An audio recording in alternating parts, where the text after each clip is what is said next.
Hi, guys. Welcome to the Get It Done podcast with Erin, the podcast where I talk to business owners about their business, allowing them to share their business, allowing them to share their story um, in their journey in business. So, for the most part, I am talking to people that I have basically never met before. I've never talked to them, I am unfamiliar with their stories. Um, and I've been having the time of my life. So today's guest, she is here. I will her in. Hi, Shirley. Hi, Erin. Good to see How are you. you? Doing well. How are you? Good. I'm really good, thank you. So I'll just go ahead and let you introduce yourself and tell us about your business. Sure. My name is Shirley Mathew. I'm located in Dallas, Texas. My business is Train Every Muscle, and I'm a soul coaching practitioner. Most people don't know the term soul coach, which is a little different than a life coach, probably a little bit closer to counseling. Um, but I think it's a very spiritual journey in that sense, working with clients. And what I do really is help clients navigate triggers, turning triggers into triumphs is kind of a tagline that I have. Um, Most people don't know what to do when they're triggered in a situation and don't actually know, that it means something, that it's bringing up something, it's pointing to an area in your heart that needs some healing. And so what I do is coach people to be able to, one, recognize that you're being triggered. Two, what do I do with it? And then three, the neat way that I feel like God has had me show up for people is really doing inner child work. So helping you kind of go back through guided meditation and figure out kind of the touch points of childhood that is kind of allowing you to have these experiences now, and then start to rework and reframe some of those stories so that you can show up different in your present moment. So that's, Nice. yeah. And how long have you been doing this work? So I officially launched my business just last August. So just less than a year. Congratulations. Thank you. But I feel like I've been walking in this, I don't know, I mean, for a good while now. For the past couple of years, for sure. I was in the classroom prior to this. I'm a teacher by profession prior to coaching, but being in the classroom and becoming a leader, a mentor to other teachers, that's kind of what started me in this coaching um, arena. And I realized I really liked it. But I also realized when I was working with teachers, they needed more emotional support than they did in the classroom. Like, And girl, it you need a therapist. Yes. And so I was not trying to go back to school to get my counseling license. Although that's something that people have said to me over and over. It just kind of follows me. I really feel like the essence of who I am, how, like just how God created me, what I showed up here to do. I knew it It's would a be lot of something. schooling. So a lot of schooling and then and I've done my own personal counseling journey for almost 20 years, right? So a Nice. lot of like deep work on my own. But my focus within my business is really parents and teachers because my heart, I'm after children, right? That we would show up better and respond to them from healed places so that the next generation really has the opportunity to be who they are A and not solid constant foundation. a solid foundation, and just allowing them the freedom to learn, to grow, that we hold space, that we know what that looks like. And so um, the blessing in disguise for me is coming from a background of deep trauma, working through it, healing through it, coming through a lot of the ugly, but having to learn how to navigate it. Counseling wasn't enough for me. And then when I found this arena of soul coaching and mindfulness, it just really connected the pieces that I felt like were missing in that journey. And that's it. What's the difference? Between counseling and soul coaching. Hmm. Okay. So counseling, it to me is more talk therapy, right? Okay. Talking out your stories, talking just, I think it's necessary, but Yeah. it's like building awareness, right? You don't know what you don't know, or until you start questioning, like, why do I behave that way or react that way? It's the areas that we don't like or areas that we're stuck. We talk through them. But if you really need to be released from that and experience true freedom, on the other side of that is learning how to feel the emotions. Most of us we know our trauma, we can talk through our trauma, we know those points that really affected us, but do we know how to feel through it? Because otherwise it's just stuck in our body. The emotions are stuck that you need to be taught. Actually, we should be learning from as children how to do that. But if we had parents who didn't know how to do that, well, then you didn't know how to do that, and then this is a generational thing that continues, right? So All right. that's the biggest piece. So when I work with clients, and we do a lot of guided meditation because it allows us to get into the subconscious, and it's neat because we get to reignite a lot of parts of you, the childlike part, the parts that we forgot, and kind of coming back into that childlike space is where healing is actually scientifically accelerated, which is pretty cool. So instead of talking, you guys are doing what? So we may do a bit of processing, but then I may take you into a journey. Maybe you're experiencing pain in your body. Maybe you can just sense you have overwhelming emotion. Mhm. So it's just doing a little bit of breathing, getting you into your body, seeing if you can locate. Do you have any body awareness? Can you even just identify like where in your body you're feeling that emotion? Mm. Acknowledging it. Okay, so then can you identify what that emotion is? Sitting quietly long enough for it to come up. Okay. And then you just start to ignite the imagination. Do you want to put a color to it? Okay. What usually happens with me and clients, I said, okay, how old is that emotion? And an age will come up. Then Mm. with the age, we'll start a memory. And with the memory starts the processing. And then we can go back and reframe those moments and allow whatever emotions were stuck in that moment, because what you didn't deal with back there, you continue in your reality It's to keep still meeting there. it. It's still, you're just meeting it over and over till you learn the lesson. Yeah. Once you learn the lesson, it clears, it stops happening, you grew from it, you move on to the next, right? Nice. So, So, your greatest success story, if you can share, I don't know how the details are. okay. Well, I'll have to say my greatest success story would be myself to start, Nice. because without doing, I could not lead anybody through anything that I haven't healed myself, Right. right? And so for myself, it was just having the courage to stay with it and not give up, because the healing journey is not for the faint of heart. And what I do is not for everybody. Why am I specifically after parents and teachers? Is because it affects the children. So Yeah. I was a parent, I was a teacher. My kids were the very ones that were triggering me to get me started on my healing journey, right? And so, as many things as I've overcome, um, it used to be very hard. And I used to be like, why, God? I'm like, God, how long am I going to sit in this? How long before it changes? How long? And I just wanted to be out of the how long for as long as I can remember, you know? And then it wasn't until the scary part of it was sitting with the emotions. And Yeah. so learning how to do that for myself, I feel like is my greatest success, because if I didn't do that, I could Yeah. not sit with anybody. I couldn't hold space for that. I couldn't teach anybody. Um, Or lead them. I, Yeah. yeah, And I think a lot of people have because at the core of it is just knowing who you are and being able to identify what and why and how. But I think a lot of people find it hard to just take the time to do certain things like that because it's a scary space to go in. Well, it yeah, seems there when you're there, you're like, oh, okay, now I understand why, blah, blah, blah. But if you think about it, like most people are scared, like they just like, I don't want to deal with it. I just want the emotion to be gone or whatever. So, great work you're doing, I would say. thank you. So, how long were you working with the kids?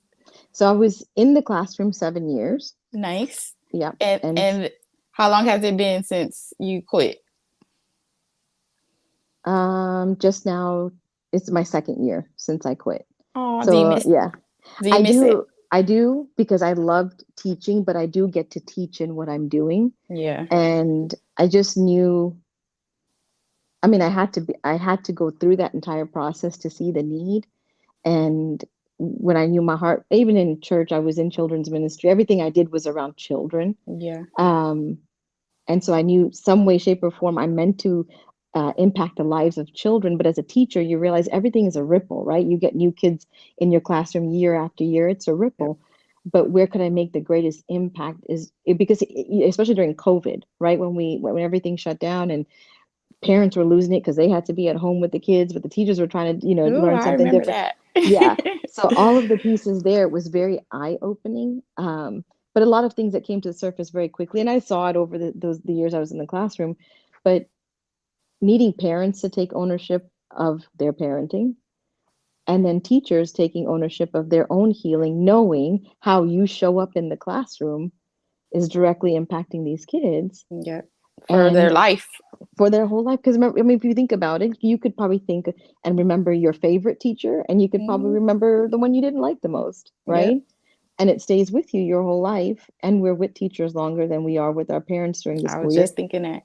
right? And Yep. so it becomes that much more important. And what I noticed when we were in the schools is there's not enough attention given to really pouring into the teachers. Hmm. And for me, that it makes sense. I came to the school with a business background, so teaching wasn't my first gig.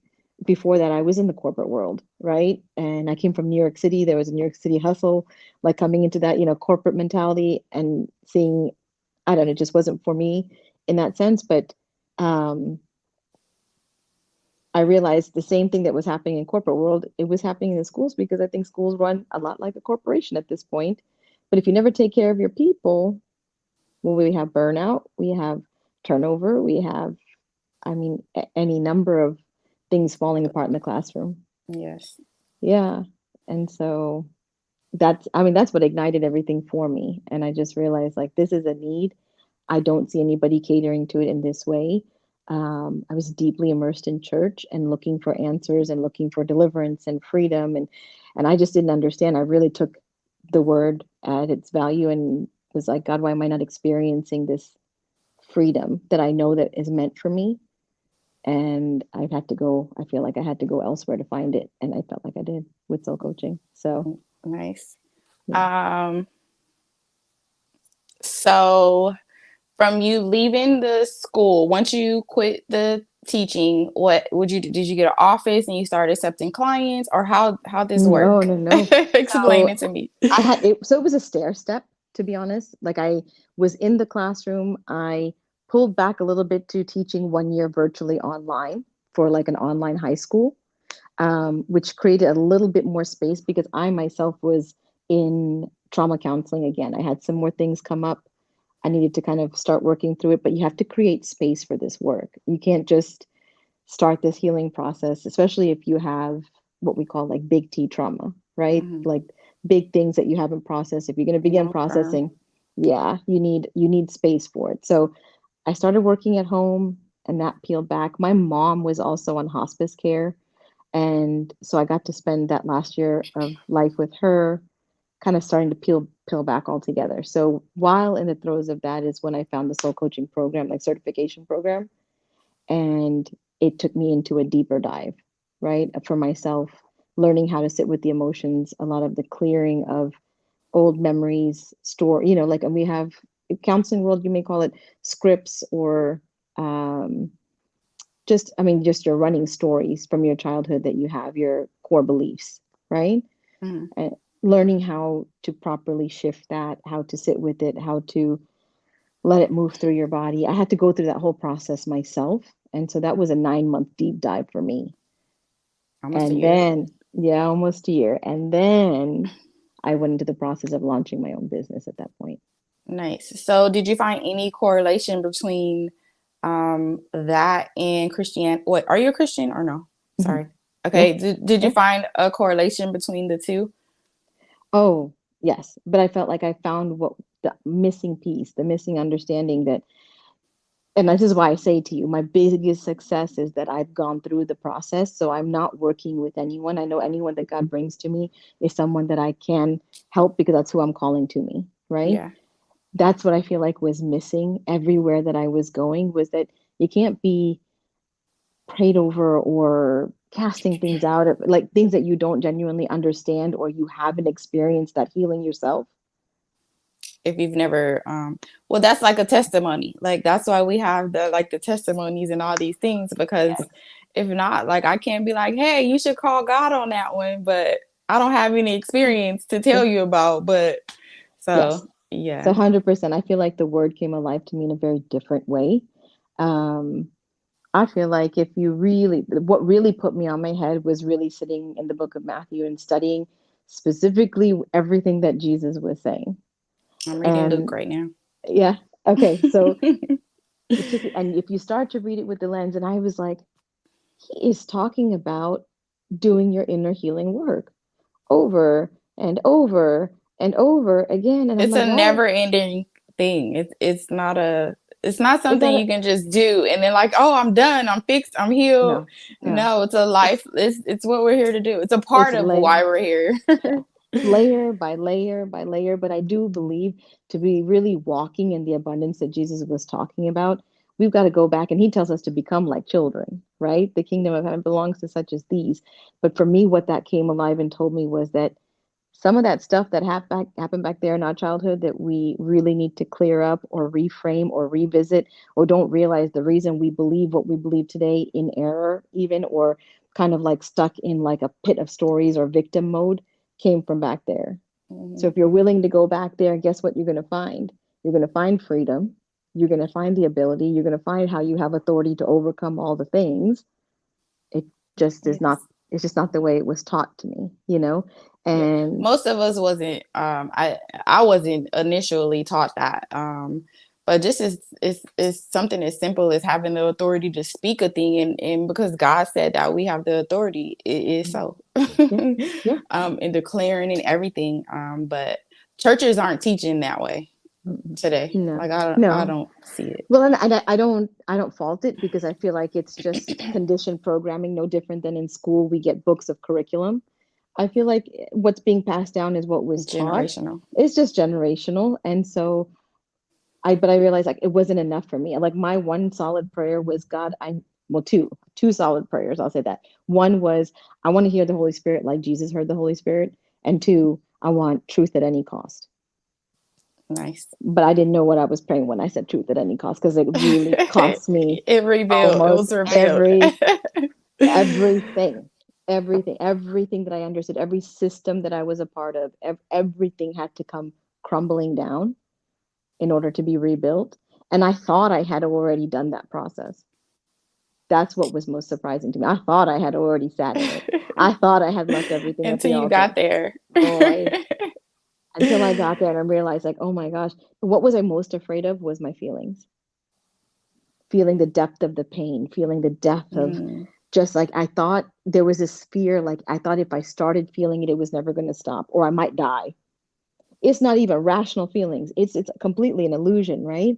Because And they've it's been suppressed for so long. yeah, So yeah. that's why. And So that's why I'm always, as soon as I feel an emotion, especially a negative emotion, I sit in it.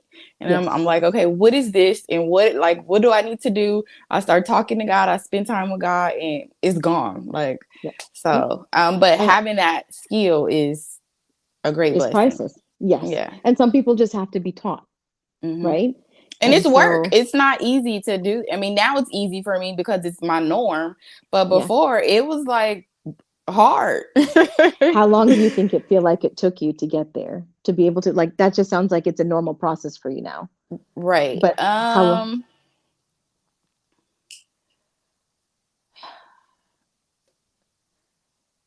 Mm, because I went all the way in. Like when I went in, I was like fasting for days. I was mhm, doing nothing but praying and spending time with God. I was in my word. So for me, it was like a couple months, yeah, maybe like 3 months, if yeah, that.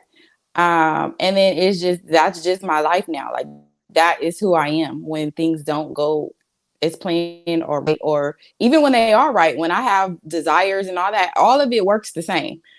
yeah, So that's just who I am and what I do. Um, but yeah, probably about 2 to 3 months. yeah. But I was And going through a lot and everything. So my whole world was completely upside down. Like everything that I had, I gave it up. yeah, So yeah. And so it takes that it was a level whole of lot. commitment and consistency.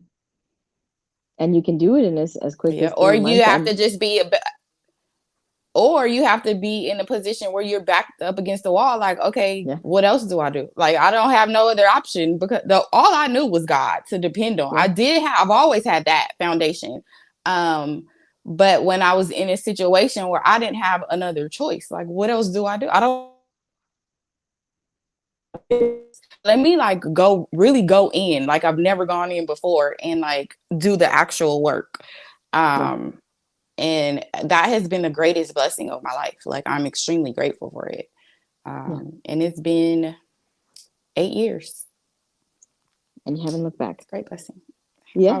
I will never look back. Yeah. Yep. And I'm so for it's sure just his teaching baby. people that. Yeah. But see, and that's the point. Like, I mean, coaching clients, that's what I do. And my hope is that you come out and you can be your own coach to the point where you can recognize everything is for me. That's one of the most foundational things that I tell my clients is every last detail. God is working every last detail together for your good. Yep. Every last detail, even if it feels ugly, even if it looks ugly, even if it's not what you're, it is for you. If you will sit Yep. with it, it's for you. But how do you sit with it? How do You you praise process him what's through the process. You praise mm-hmm, him and he does the work. Like, God does the work. So, mm-hmm, and this is, I was just telling my friend this morning, I'm like, because she's like going through it. And I'm like, don't give the enemy that, all that stuff that you're giving him. Like, you praise him through the process and God will do the work. Like, I think in my mind, it's completely impossible to be in a full position of praise and God not protect you and God not make a way for you and God not do the things and God not heal you and all these things that people are complaining about or wanting to change. Like, just praise God through it. If you got to praise God for a whole month straight, even if mm-hmm. everything is being just complete opposite of what you want, do it and watch how your life changes. And it's a miraculous change and it's fast and it's Yeah. supernatural. Yeah. So I'm always the friend that's like, and this is so funny because I was just thinking, I'm a little bit off of what we're talking about, but I was just thinking the other day, because I'm like, I've talked to all these business owners. Where are the Christian business owners at? Like, Mm-hmm. where are the kingdom business owners? I have not talked to not one, I mean, I have, but they're not bold in what they're doing and what Yeah. they're, I don't know, selling. So thank you for the And work that you are yeah, doing. you're welcome. And this is, I guess this was my bent because um I don't even market myself as a Christian soul coach because it's to be honest, I'm after the lost, if that makes sense, right? Those Naturally, it shows up though. it just shows up because it's who I Mm-hmm. am, right? It's just Yes. who I am. But the thing is, I'm no longer in a place of judgment or criticism because I used to judge myself harshly. There was a lot of self-righteousness. There was like, and all of these pieces coming from my own brokenness that I didn't realize that that's what it was. I wasn't feeling worthy enough. I wasn't feeling good enough. I thought I had to be good enough for God. Like if I would perform well enough, it just, all of those stories had to leave That's me. church stuff. That's all church stuff. And Yep. so leaving that world of performance, coming to it, and I realized because I was just looking around, but even within the church around me that I was in, but then church as a whole, so many people like the soil was just hard. And if you can't even get past and crack through the soil, like what are you worried about? You spreading a gospel message? What are you worried about? Because it's not gonna change anything. You're not People doing can change, nothing. you can change your behavior, right? But God is after your heart. He's not after your Yep. behavior. Your behavior will change according to your heart. So if you're not spending some time to understand, that's the piece that was missing for me, is being able to sit and tap into the hearts of people. And here's the thing: do I coach a lot of people who are non-Christian? Yep. But does it help them feel a little bit more grounded and connected to even start to begin to believe that there is a God? Yeah. And Yep. from and so that's the work that I'm doing. So I'm not, I don't necessarily market myself as a Christian soul coach, or it's what I choose to believe, right? But Right. I'm here to serve humanity is what it Yeah. is, right? And those who like wherever your path, because I may be one pit stop along, right? We're supposed to water, one plows the field, One one man sows, right? plants, one. Yes. Yeah, and so it just goes down. And so I'm one part of that journey wherever it's taking you. And so I just realized I had to open my mind to being that way because I felt like Jesus went a very uncommon route, right? And I just realized I felt like I was sitting in the walls of a church when we've been called to be outside of that. And that's what I get to do now. So I get to hold love, hold compassion, non-judgmental space for people to really feel what they're feeling, process it without, there's no condemnation here. I'm not condemning you for any one of those thoughts, any one of those feelings. We But what if, can't. That's not our job. no, it's not, you know? And so it really opens the door for like true healing to happen and for God to work however he wants to in their picture. Yeah, because people have to And be, they have to feel comfortable in order, especially the work that you're doing. They have to feel comfortable enough to yeah, show up in that yeah. space. And a lot of it too, the other piece, thinking about feeling safe, is about nervous system regulation.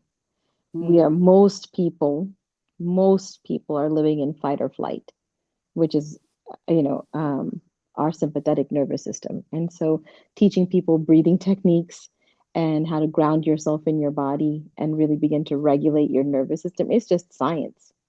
Yeah. And there is no real healing that happens when we're in fight or flight. And that would help people that have like, like anxiety and stuff. That would help people with that a lot, Yeah. I would assume. I'm Oh my gosh. assuming. Yeah. And think about anxiety is all future thinking, right? Yeah, that's why they're like freaking out because of their thoughts. The thoughts. But Yeah. so it's learning how to stay present in this. The only thing that's real right now is this present moment, right? But people are scared of the present moment because you're not able to stay present in your body.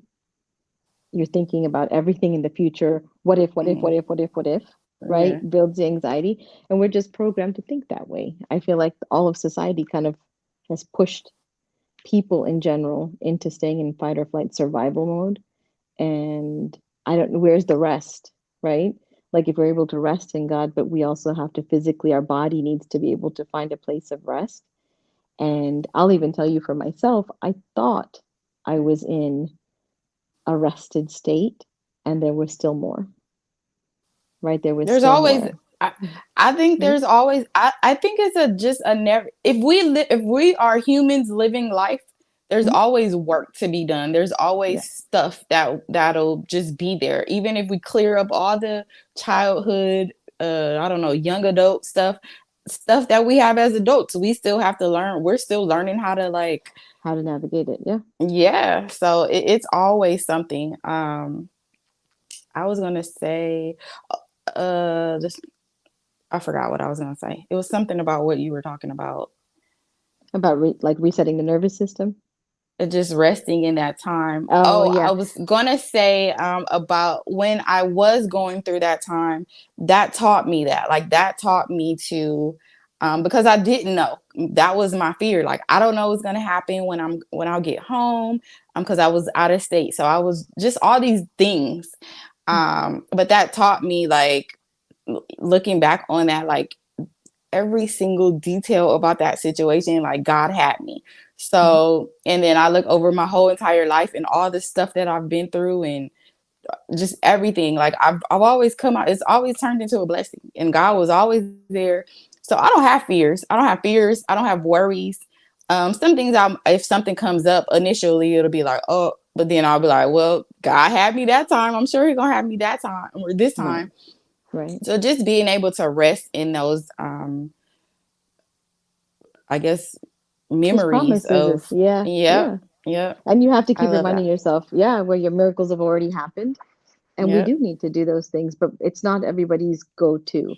And I mean, Mm-mm. gratitude is, like you mentioned it before, just being in a state of praise, but just, I mean, I tell clients too, when you could, I mean, be grateful for, your water bottle and your pen, and you just start somewhere. You know what I That was mean? huge for me. I read because I was I was in this space, or I was just talking about this yesterday, but I was in a space where it was just like I have to get out because I'm usually normally a happy person. Like joy is always with me. In this Mhm. space, it was just like not that. So I'm just like, okay, I need to like get back. So I'm trying to figure out because it was a time where I would be like in the bed all day. I'm like, no, honey, get up.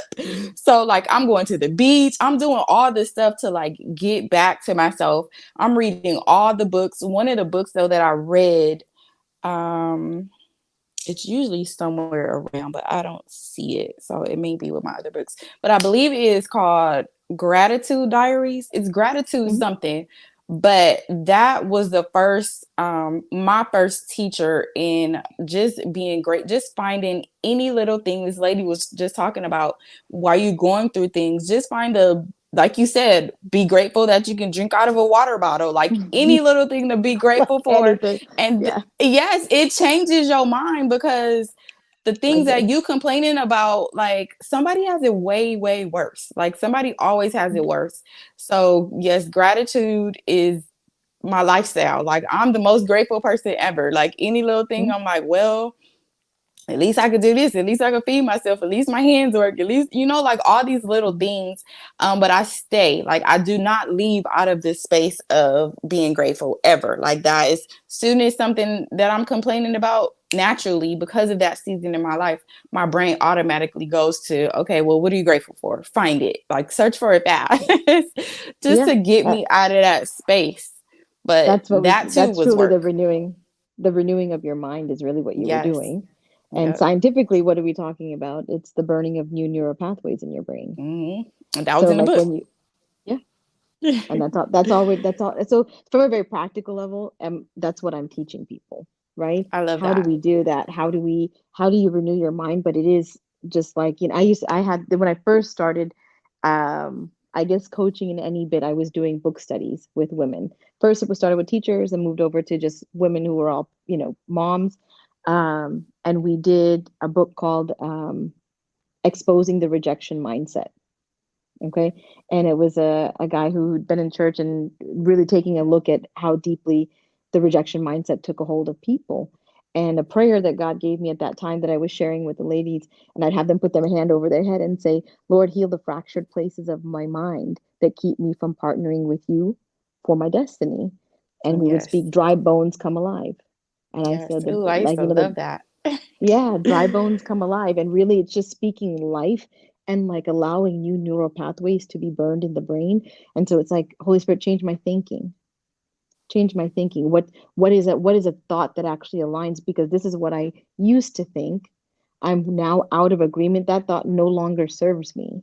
It did Yep. when I was a child. It did when my, adolescent years. It doesn't serve me anymore, but I'm still behaving as though that's active. I How don't do want we that. change it? I don't want that. Yep. Yep. And then we would change it. And so the cool thing with soul coaching, though, was bringing in a lot of childlike activities, or like when we go into meditation, it's like your childhood comes back to you. And it's as simple as like, is it dancing? Is it like, for me, it was like roller skating, or, coloring, or like these little things that would like just ground and just give a sense of peace. And then you're like, oh, okay, I remember. It's just like, what do we call it? Your reticular activation system, what you keep seeing, what you keep looking on, what you keep thinking on, kind of thing. That just helps Practices. to solidify, right? Yeah. Yes. And same way people do vision boards, is the reason vision boards work is like whatever you keep looking on, or write your vision, make it plain, whatever you got to do to keep like interacting with that new story, the new truth that you're putting in place.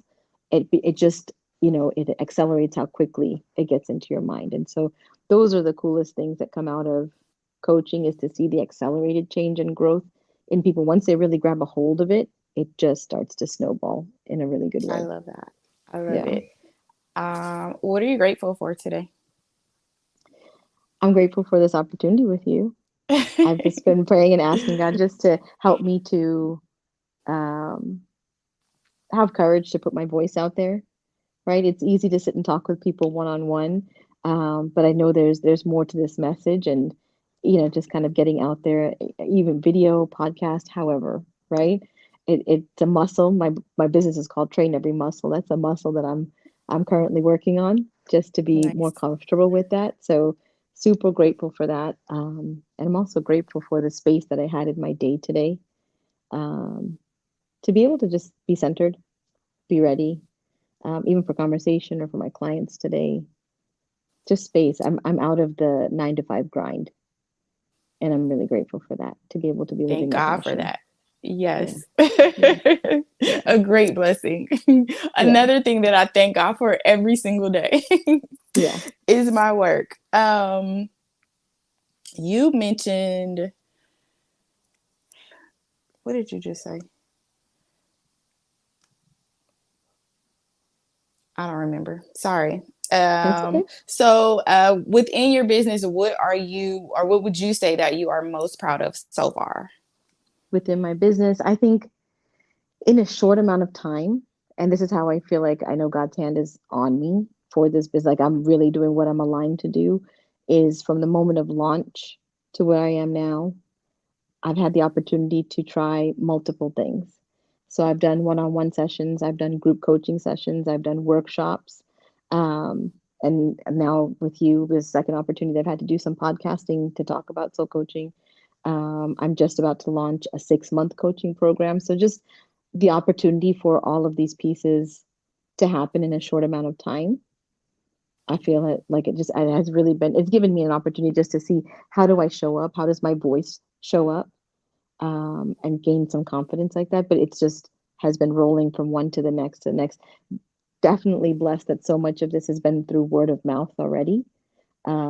But I think I have been primed and positioned to just kind of walk into this. I don't know how else to explain. Everything has been so divinely orchestrated that I knew I was on the right path to where I was going. Nice. How do you find your clients? Honestly, right now it's been through word of mouth. I work with an occupational therapist who does myofascial release, and she and I work very well together in terms of what she does in terms of resetting the body through the nervous system and coaching. So I have referral systems in place. Nice. And then, I mean, now it's good. I'm just shifting into a new realm of like putting it out there to the public via social media and things like that. Um, but then just networking also, getting involved in the community here. And I mean, I am my business. I embody it. And I think it's just the essence of who I am. People will just start telling me their life story, and it just leads to sharing what I do and how I can help. And so it's really through word of mouth, I think, is the greatest way my business comes. I love that. I say all the time that a person's business is a huge representation of their heart. I Hmm. say that all the time. Yeah. So when you were a little girl, what did you want to be growing up, or what was in your mind? For first was a pediatrician, Nice, um, and then also a dancer. But I nice. come from traditional Indian background, and so one of those had to like dancing was not going to be a profession, but being a pediatrician was fully acceptable. But Right. I even knew back then, and I was so young when I thought about that, but I guess I always knew I wanted to work with children. Um, and so flash forward through life, I ended up in business school, but I ended up back with children, having my own children, and then becoming a teacher. So, and now as a soul coach, my title is soul coaching practitioner. In that sense, though, I am helping people again, helping parents, helping teachers to help the children. So, in a different way, I think the vision was always there. Um, Yes, it's so funny. I'm the yeah. same. I have a business marketing degree. Before I quit my job, I was a behavioral therapist working with kids, and now Okay. I'm an esthetician. So looking back at yourself, what would you say to the little girl today?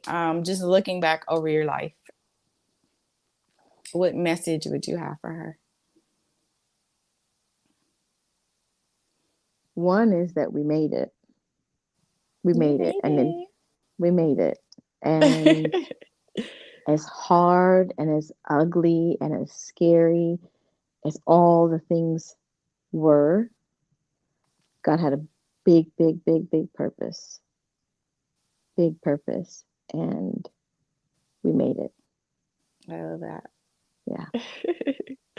Yeah. Um, so is there a greater vision for the business, the company? Yeah. What is your ideal Well, goal long term? big picture is to create The biggest what picture you could create. possibly think of, is really to begin to set up schools that operate in a way that we're teaching children right from the beginning real things that they need for life, because the current school system is not equipping children to get out there and be Mm-mm. successful. And within that, the way the school runs would be teaching them how to emotionally regulate, how to understand how their emotions work for them and not against them, giving them opportunities to their imagination really to run wild. And so, big picture, whether I get to create my own schools or create curriculum that teaches teachers and administrators how to bring this way of being and thinking into the schools, and having it be mandatory for anybody who wants to work with children in the school setting to have done their own healing work. So you're not bringing any of your junk into the classroom for these Yes. kids. That you Yes. understand when you look at these kids, you know exactly what they need, and what they, they don't need to be further ignited in their own wounds. They need somewhere safe to come. And I just wish that was part of training for us as teachers. I love that. Yeah. Yes. So big Um, vision.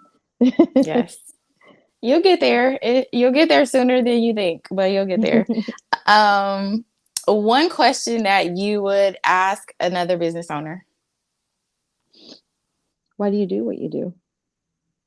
Why do you do with you what you do? You kind of told me that, but Mhm. Why do you do what you do? What's the passion behind it? Because what I realized, we've run multiple businesses, me and my husband, but there have been businesses that you were doing for the sake of money, yeah. and there were businesses that you were doing with some passion behind it, but a lot of fear, right? And so, just curious, when you talk to a business owner, what's the why? Because if we don't have a strong enough why, um, things kind of just fall apart, and you'll quit when it gets hard, or it's too much, or it's too tough. And I've Mm-hmm. been there. I've been there Yeah. already. Yeah, Um, because when we're doing work that we absolutely love, yes, it's hard, but because we love it, it's not that hard. Opposed yeah, to doing work that just irritates our core. It's like no. yeah, yeah, So I get that. yeah.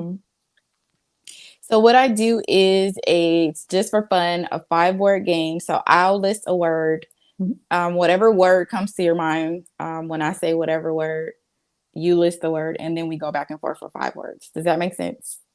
Okay, and you're going to keep coming up with the word. So I'm gonna say one word, and then whatever word comes to your mind, you say it, and then according to the word that you give me, You're gonna whatever do word another comes word. to my mind, and we'll just go back and forth. Okay, Um, communicate, friendship, uh, joy, God, love. marriage. Where's my husband? No, marriage. The word is on the tip of my tongue. Uh, where is it? Why isn't it coming? Covenant, Mm, promise. forever. Mm, eternity. That was good. Do you think it is important to build a personal brand outside of your business? And if say so, that how important do you think it is? say that again. It just broke up in between. Is it important Do you think it's to build a personal brand outside of your business? to build outside of the business? Like Meaning a just, person, like a personal brand. Do you think it's important to brand yourself oh, okay. separate from the Uh, business? I'd say yes and no, and I think depending on the business. For example, for me as a soul coaching practitioner, well, I am the business. I embody the business because this is a healing work that we do, right? And so it's important that I walk the walk and I talk the talk in my own personal life in the way that I am, because that in itself is a testimony of my business, right? Right. Um, but if the nature of the business is something different, then yeah, you need to be your own person outside of that. But I do think the person that you are speaks to, and you said this earlier, right? But speaks to really the heart and the way that you would run your business. So Yes. is it important always outside of your business to be growing and there's much time spent on your own personal spiritual growth? 100%. Because without your character, what reputation, you know what I mean? Your reputation precedes you, right? So I think super important in that regard. Yes, I agree. Greatest lesson you have learned from failure?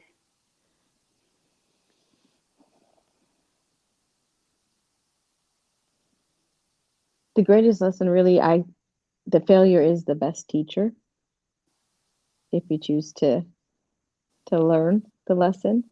Yes. And I think that took me until maybe just recently to really embrace that failure is a great thing because you're learning at every corner, right? But used to be failure made me feel less than. Yeah. And that took healing to be able to feel like there was great lessons in failure, and every failure was ultimately leading me to greater success. Yeah. I think it just took time to be able to really like honestly embrace that. Yes, I agree. And I think if we fail enough, we get used to it, and then we get to see the great benefit in failure.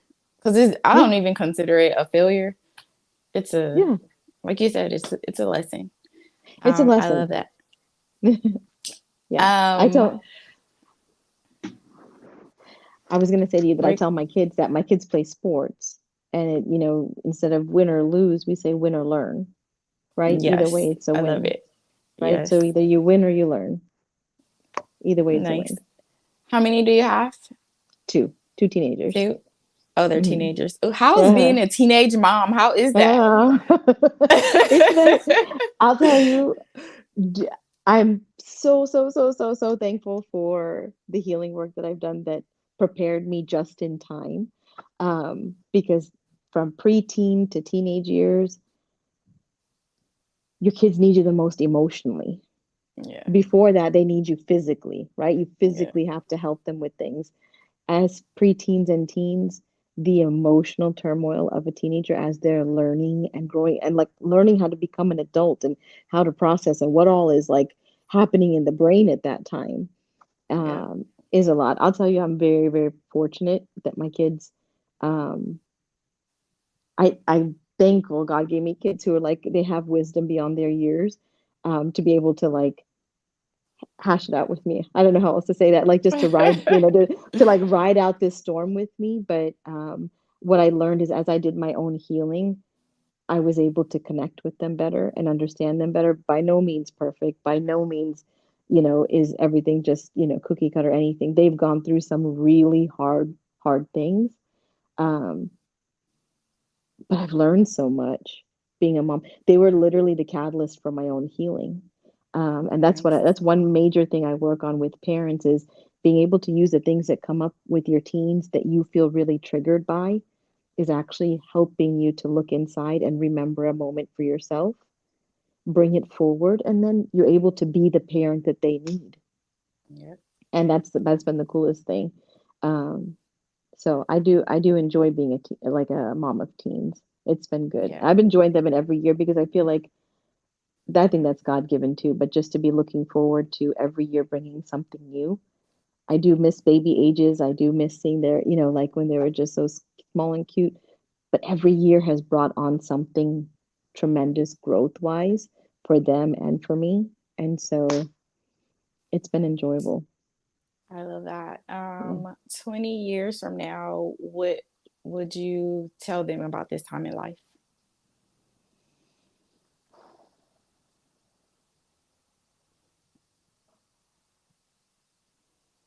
I probably would share with them how it was probably the most emotionally challenging season of life during this window, but, and help them to understand how much they helped me in my own healing.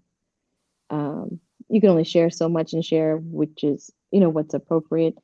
And I'm very open with them actually, but there are so many levels of healing because I do imagine in 20 years, they may be married and have their own kids That's and, what yeah, I was just thinking, I was you like, they know, may be parents of their own. Yeah.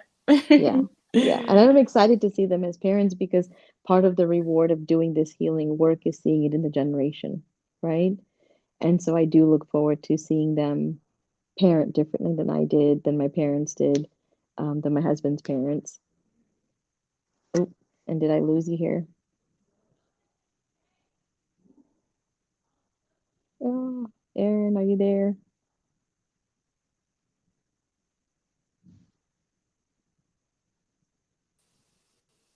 Oh, Erin, I had lost you for a minute there. Okay, we're back. I know. I don't know Okay. what was going on. Um, We were talking about they may be they may be they may be parents by parents, then. yeah. And I was just saying that I look forward to being able to see, like, I feel that I will see the fruits of my labor now in them then. And I'm just Yeah. excited to see how they'd be different parents than like my husband and I were or our parents were. Um, I do pray I get to see that, you You know. get to see the fruit of Yeah, the seeds that you planted. yeah, yeah. I love that. So the whole reason for me starting the podcast is because I work with a lot of people. And most of the time, because I am an esthetician, people come in, they're laying on the table, we're talking. So they're sharing their experiences, their lives, their everything that's going on, how they feel and Mm-hmm. all that. Somehow the conversation leads to business, because I just love talking about business. Yeah, yeah. And for the most part, people want to start businesses. The people that do want to start businesses, it's a large amount of people considering the ones that aren't doing it. The reason Mm-hmm. why they're not doing it is because at the core of it, they're just scared. They're scared to get up and do the thing for whatever reason. What people think, all these different reasons why people have fears. So that is the core of, or the reason for me starting the podcast, so that people can see us having conversations about the work that we're doing, regardless of whatever business it is, the fact that we actually do it, despite how we feel. And I hope that someone could be inspired to just get up and do it because they're seeing other people do it. So what would you, if you could give them any advice, what would you give to him or her to possibly inspire them to get up and do the thing? Mm. I would say take one inspired action. One small step leads to the next small step. When we just dream about something and we just don't do anything about it, it just sits there. And then we're sitting here saying, like, God, why won't it happen for me? But take one small step. And that might be writing something in a journal. That might be looking up how to, I don't know, start your own business, an LLC. Just one small step in the direction. And then you'll be surprised how one leads to the next, leads to the next, leads to the next. And because So we end true. up looking at it like a big elephant, right? But you can only eat an elephant one bite at a time. Yep. And so just one small step, one Chip away inspired at it. action, just chip away at it. Yes. And before I you know love it, you're that. there. Yeah. Yep. I agree with that. Shirley, it has been a great pleasure getting to talk to you. Is there anything that we did not cover that you'd like to share? Do you have any questions? Um, Anything you'd like to say? No, this was a great experience. I appreciate what you're doing for business owners, giving us Thank an you. opportunity just to share. And that, it's beautiful. Like when we're just walking around talking, it's good to know. Um, I don't know. We just keep inserting resources for people, and I love when we can empower each other to be able to do that. So thank you for that. And so, and then also just if anybody, because I do a lot of all my sessions for the most part, unless you're here locally, virtually. It's all done online. So I work with people Nice. who are across the country, and I work with people who are local. But if you're needing a soul coach or just wanting to figure out how to navigate some of these emotional traumas, train every muscle. I love that. Yeah. And then how can they find you? Which is your social media? Are you on Instagram, Facebook, or how can they find you? Um, Sorry. yeah. So traineverymuscle.com is my website. My Instagram handle is at traineverymuscle_Shirley. And then Facebook, it comes up as Shirley Mathew, self coaching practitioner. And so you can look me up in any of those avenues, also LinkedIn, but mostly between the social media handles is the easiest way. And I do look out for my 6-month coaching program that's about to launch. So if anybody who's interested, it is a little bit more flexible in terms of, you know, how we were talking about the intensity. It's hard to get the intensity going of it. It gives you a little bit of space, but you still get some coaching and live class time kind of thing. So that'll be on the website here by the end of the week. I love that. Congratulations. Thank you. Thank you so much for being here, and happy Monday. Have a beautiful week. And you'll be hearing from me shortly. I'll send you all the links to the podcast. Beautiful. Thank you so much. Thank you. Talk to you soon. Bye-bye. Bye. Episode 43. Like, what? We're about to be 50 episodes in. Like, that is just mind-blowing for me, but I'm grateful. Another business owner that basically took the leap of faith, quit her job, and created the idea that she had for her business. I love that. I love to see people out here doing it. I am still on the search for men business owners. I have talked to 2 male business owners. All of the other interviews have been female. The females are out here killing it. Like, I am so very proud of all of the women doing it. But I would like to talk to more men just to get a balance here. But if you are a business owner and you would like to share your story, I would love to have you message me on whatever platform you are listening to or watching this on. I can be found at the Get It Done podcast at gmail.com or the Get It Done podcast with Erin at gmail.com. You can either text or message me at 310 area code 908-0468. I would love to hear your story. I would love to talk to you. Don't forget to thank God for your blessings. Don't forget to say your prayers, and don't forget to take care of your skin. Don't forget to subscribe. Don't forget to follow. Don't forget to do all the things. Bye, guys.